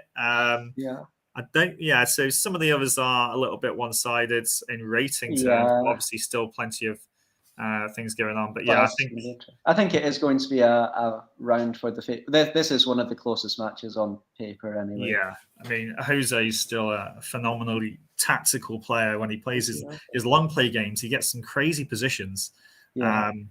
Seems to enjoy them. So I don't know what he's... Yeah, so another young player in Freddie Gordon, but who's slightly older now than, is he 12 or something? Yeah, I mean he's kind of like an ancient now when you think about who's winning the women's section. I mean that's just crazy. What's going on? How can you be that good at that age? It's phenomenal. We've got a few others in Scotland coming up. I mean, last season I lost to a 9-year-old who on paper was rated 1,000, but played a absolutely fantastic Carlsbad against me as white. And wow. He was white, and he played this really nice knight b1 to d2 to f3 maneuver. Is this a long play classical game? Yeah. Wow. Here at Congress. So how do you keep playing chess after that? Oh, chess is, you always have losses and wins and things like that. I'm not, I'll sulk a bit. But, do you get angry after a loss, or? I was able to say well played to him and go over the game with him, but I do get disappointed with myself for sure. Yeah. And I find until I've analyzed it, it will hurt. I have to. The way I do it is I also analyze it on Lichess and cover what the engine says, and then try and solve all the positions as puzzles. Do you get that graph? It kind of tells you all the turning points. So I do that, and then once I've done that, I kind of process what I've done wrong, and if it's particularly stupid, I might still be sulking for a few days, but I'll always be happy to talk. Almost always happy to talk to my opponents. I mean, I think we just enjoy, don't we? Just playing chess, to be honest, as well. So it's I've got to that point now where even if I'm beaten, I think I'll be happy as long as I played a good game. If I just make a silly blunder that I saw, then I'll be like, oh, it was a bit pointless, really. But it's like the tournament that we had in Edinburgh together. Mm-hmm. That was very interesting. I had quite a lot of losses there. I was getting into. I think I was a bit on tilt when I played judo. Yeah, I think you might have been. Yeah, very interesting. And all that. But you bounced back. I mean, your Olympiad performance was very good. I think. I mean, I'm terrible for keeping track of people's results, but I think you did quite well at Olympiad, didn't you? I did okay. Gained a few points. You started out quite well anyway. If I remember I got a couple of nice draws against some 2400s quite easily, which was okay. Yeah. I think those were the only games I saw, actually. So. Oh, right. Okay. Well, in that case, then, those two games I had a very good tournament. I also watched your game with whoever that 2700 was. Was it Vallejo? Yeah, Vallejo. That was an interesting one. Because I thought you matched him very well for the first 20 odd moves. Because I wasn't playing. I think me and Susie were watching that game more or less as it happened. And I think the problem was that it's just experience as the time started to drip down. And I think I did have an opportunity to be a bit more aggressive and should have done it. Very hard to play those positions accurately, against the 2700, and the way he finished it as well was very nice from what I remember. I was not expecting some of his moves, and you check them and they're the Indians' first choice, and it's like, okay, good experience to get to play that kind of guy. Well, it was just great, to be honest, because we were around all the top boards, and he we obviously had playing against the Spanish team. Everybody else was in their kits. I've got my Welsh kit on today just for this. Wales in the back, and Spain turned up. Vallejo, Shirov, and they're just all in like scruffy t-shirts. Oh, are they? Yeah, excellent. Like you've got like Norway, India, America, all suited up in the same tops, and Spain just rock up just in whatever they want. They're just looking at each other like, we don't care, just so matter of factly, as if this is just another tournament. And then of course because it's got a bit of history with them, because in the previous Olympiad we met them first round as well. Yeah. And so it's been 4-0 both times to them, which is a bit annoying. But at one point we nearly beat them. But you looked at Greg Toshchek's game on board one, I should imagine, against Shirov, which made a lot of the commentary, and he actually let him play the Shirov gambit against him, which was hilarious. That's an interesting decision to make. It worked though. He was better at one point with Black. But of course, Shirov, isn't he? And all the pieces started to go crazy, and it's difficult to keep up. Spain wasn't competing for the best dressed. No, they weren't. They I don't think they made a specific entry for it. No. But there was that prize. Yeah. There was. Yeah, and there was some really interesting points, which is quite interesting actually, because I believe that I saw a comment the other day about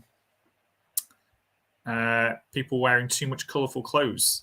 I'm just going to refresh my screen. They haven't started yet, and we don't know about it, have they? No, that's why I'm slightly nervous. Oh, there we go. Move one. Gone. Excellent, perfect timing. Knight F3. I think that's a good choice against Fred. Come on, Jose. No bias is allowed. No, I mean, let's just hope for a good game. And at what point will they start thinking? Are we going to see Knight H6 here to F5, perhaps? Bishop F5, okay. That's not the system I was expecting. Because I know one of his coaches, and he teaches reversed English, and not with this. He does old Larson way where you go Queen D7 and B6, and it's a bit suspect, but this is probably a better move. I don't know anything about it other than that, but this is probably a better move. Okay.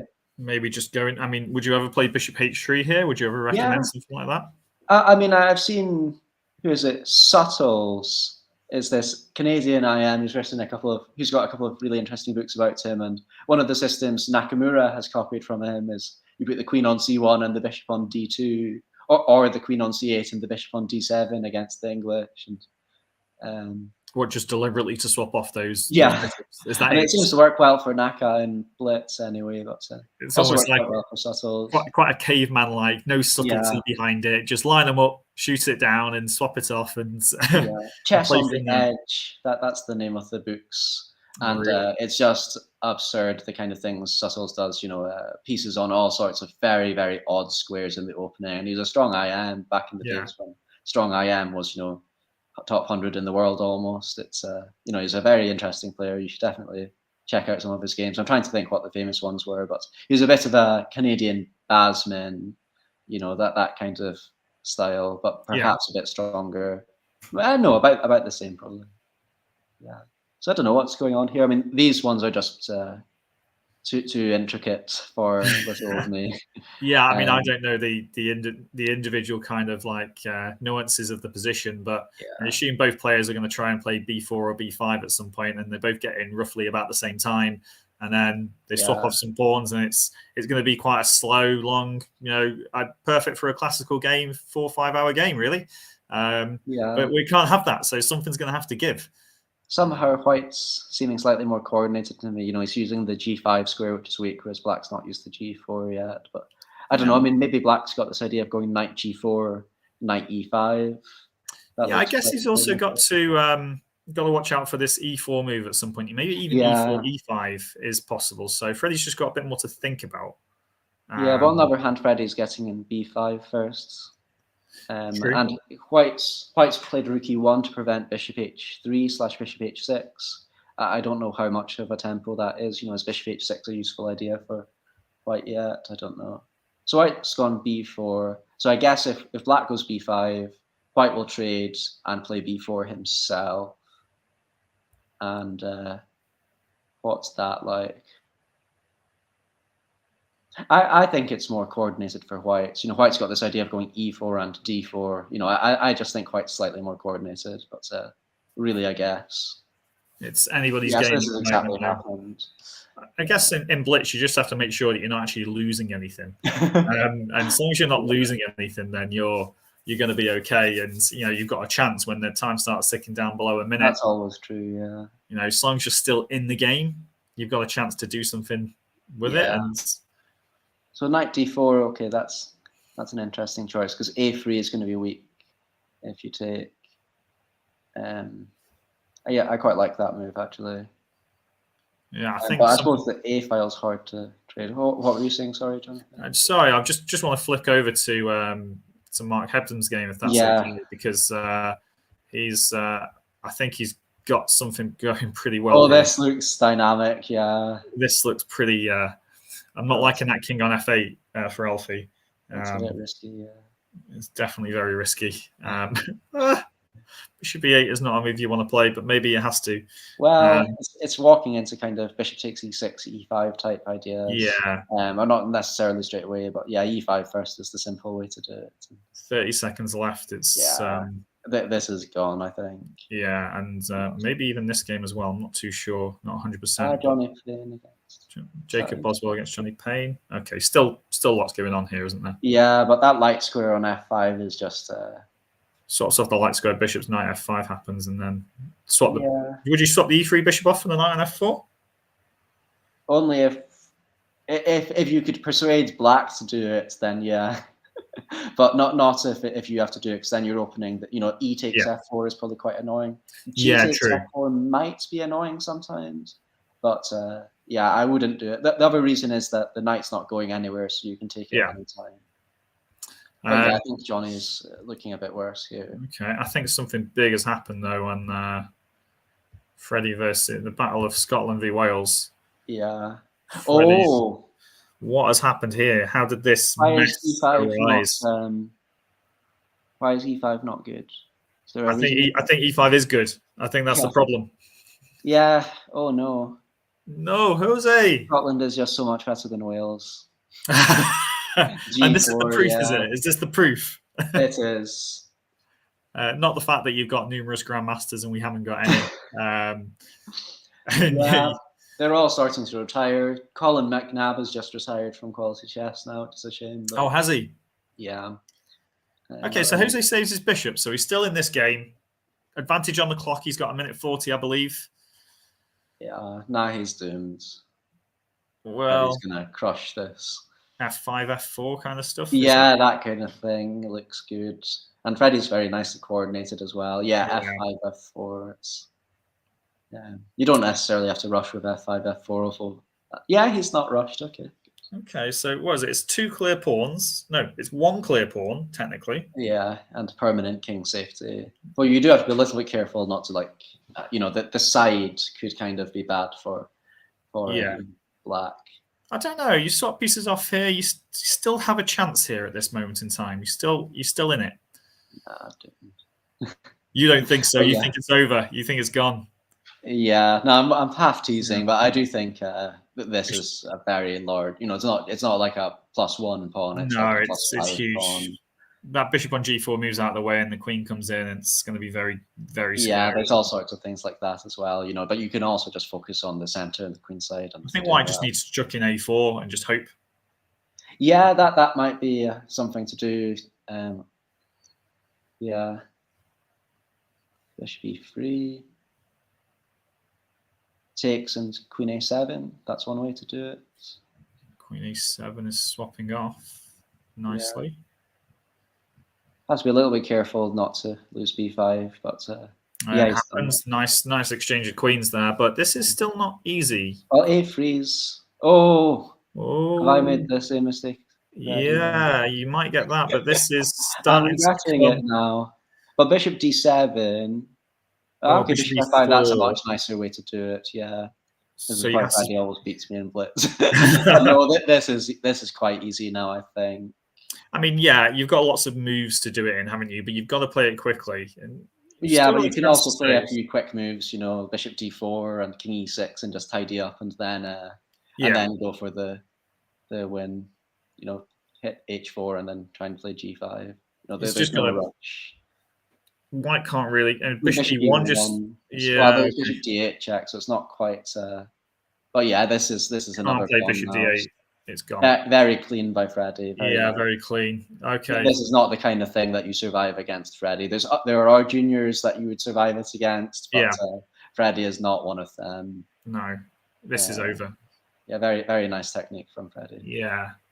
Sorry, Jose. Unlucky. It started out so well. I'm just going to flick back and forward. How's Danny doing against? Looks like Danny against Charles. They're all still playing, are they? Yeah, Danny's okay. So, it's opposite colour bishop still, but I guess. Danny but it's 4 pawns. Two pawns is interesting, but 4 is. Well, it's 4-1. D4 was. Oh, I didn't see h2. D4 was interesting. I mean, I wouldn't have. So he ties down the bishop, then brings the king. I'm not so sure this is won, He just gave up c6, though. I don't understand why give up c6. But I mean, it still looks very promising. I think the bishop should just go for e2 to d1 here, not move the king. The thing is, you can put your king on c1, and then play f5, f4, f3. So king c3, king b2, king c1. Doesn't the white king need to hold somewhere like e2 or d1 or something? Oh, but wait a minute. Actually, it's the wrong colored h pawn, so this plan does not win. Because you give up the bishop on d1. Yeah. So actually king f3 here would actually draw. I would just go bishop b3, and black is going to make you go king f3 by playing f3 check. Yeah. So this is just a dead draw, as far as I can see. So did Danny jump the gun there? I think he did with this d6 thing, and it's actually something I've noticed a little bit. I mean, he's a much stronger player than me, but he does rush things, and he says it himself in his books. But this d4 move was a rush. He has got the caveat here that he can. He's losing one anyway, though, isn't he? He loses one of the pawns. Okay. So it's he can't do anything about it. But actually, the d pawn. The c pawn is the one that you want, though. Possibly. I mean, further away from the that might be it. Yeah. So maybe he just took the opportunity to get it to d2, and then and we still don't know whether Charlie's actually going to hold it as well. I think he is. There's time issues here, so maybe he even won. But all white needs to do is bishop b3, bishop a4. I could, you could write a computer program to draw it. Yeah. Okay, well, let's have a look at what else is happening. So we've got some results come in. So Jonas beating Alan Beardsworth. That can't be the final position, surely. Not unless there's an extra piece somewhere.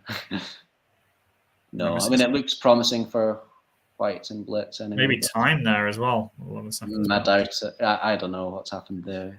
Mark did beat Alfie. Jacob beats. Oh, that's interesting. You don't see that kind of pawn chain often. It's a nice position to resign in, actually. Yes, I think, fair play. Well played, Jacob. And then we've just got a draw between John Spielman's dropped half a point. Big news. Mandar has managed to get a draw against John Spielman. He could have. He's got a very promising position here. I mean, it's one of those things. Everyone knows about the bishop pair, but rook and bishop versus rook and knight is almost an equivalent thing. It's a very strong combination. Yeah, especially when the bishop's just in such a nice position there as well, protected by the pawn. And I guess though this is a position where a grandmaster can offer a draw and get so exactly. Using his GM title, Danny Gormally did win. Looks like on time in that position. And here's another upset as well. Although by the way he's playing, Koichi Nicholas showing off his Blitz credentials and beating Yushin Han. Yeah, definitely. So this is this is definitely all to play for. Anybody can beat anybody, and actually the leader of the tournament at the moment is Eldar Gasanov, who is cruising to 5 out of 5. Yeah, looking at the way people are playing, it does seem like it's between Gasanov and Spielman. I don't think Freddie will be consistent enough, but you don't know. He's only a point back at the moment. We'll see. He's a point back. Who's he played? That's just he's beaten Hebden. I think that's the big. Not Hebden and Gormally. He's beaten Gormally. Gormally, and Gormally's on 2. So okay, there's a bunch on 2.5, but Yushin Han's 3.5. Freddie Gordon on 4. John Spielman 4.5, and Eldar on 5. Let's switch over to the women's section and see what's going on there. Because this is round 5, so we'll have a little bit of a break in the seconds. Was that round 5 just finished? Just round 5 just finished. So Lindsay Pyun beats Anusha Brahmanian. Louise Jean, I'm afraid, has lost 5 games. Let's hope she can get off the mark. So Elise Camilla lost to Elmira. So Elmira is now the chaser. Bodhana won again. Oh, nice. Let's see that. We've got to see that one. Won again. She's on 4.5 out of 5. Bodhana is. How did she win? That's not. That must be time. That must be time. I think she's just so much faster. Yeah. These 7 or 8-year-old hands are just so much quicker, and we get this line of the Caro. White's putting a few questions here with this A-pawn advance. Yeah, it's definitely a nice position for White to start with. It doesn't get anything though. Black's got the pieces out. The knight on G6 is terribly placed. It's still better for White here. I mean, this is a model game so far. But and there's a pawn. Yeah. The white bit loose. The king is there. Yeah. Okay, so this should be winning for White, shouldn't it? So Andrea played a nice game here. I think she played a very nice game. So unless the result is wrong, then it's a time thing. Yeah, that's a shame if it's time. But obviously, good fortune for Bodhana. And unfortunately, Natasha's gone down to Eugenia Karas. Draw between Louise and Anita, and Madara lost to Mary. So 4-7 is an interesting result. 7 beating a 2050. That might be another. Sorry, that's the wrong one. The one below. Sorry. Of course, there's only 7 boards in this because Katarzyna Thoma's not playing. So is this another London? I'm just curious if this is 1900s, Mary. Yeah.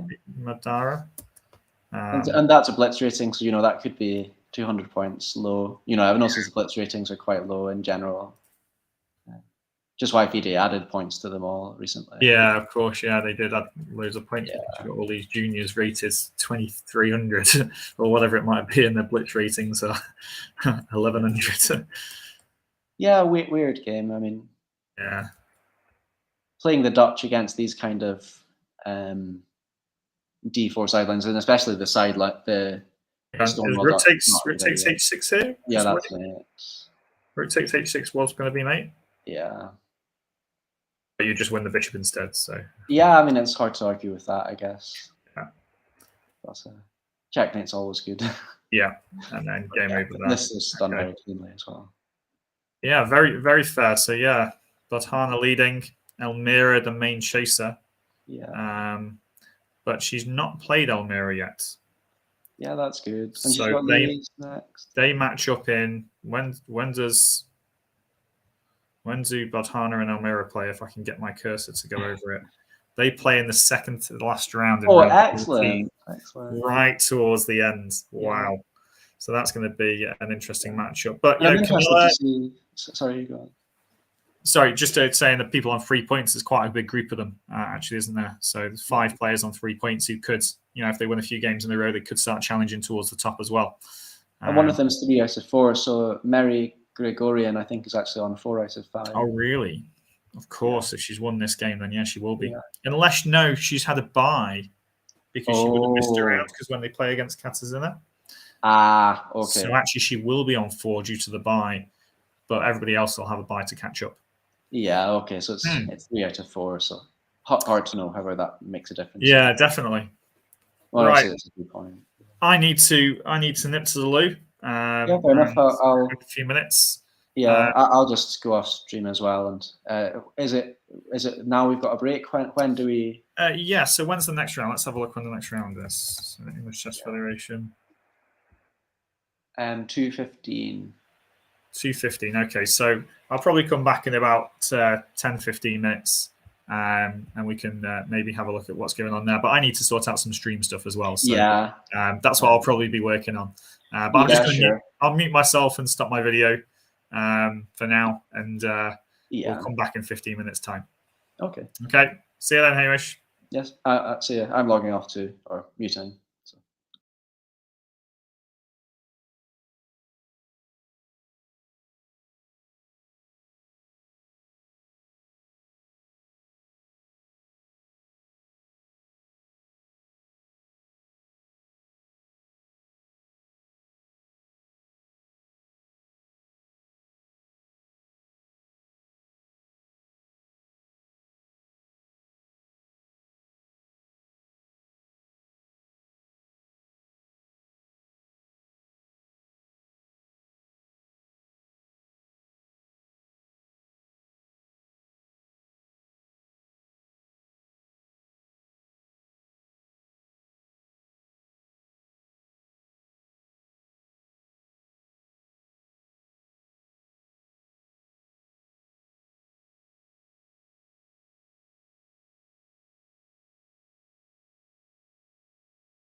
Hi, Jonathan.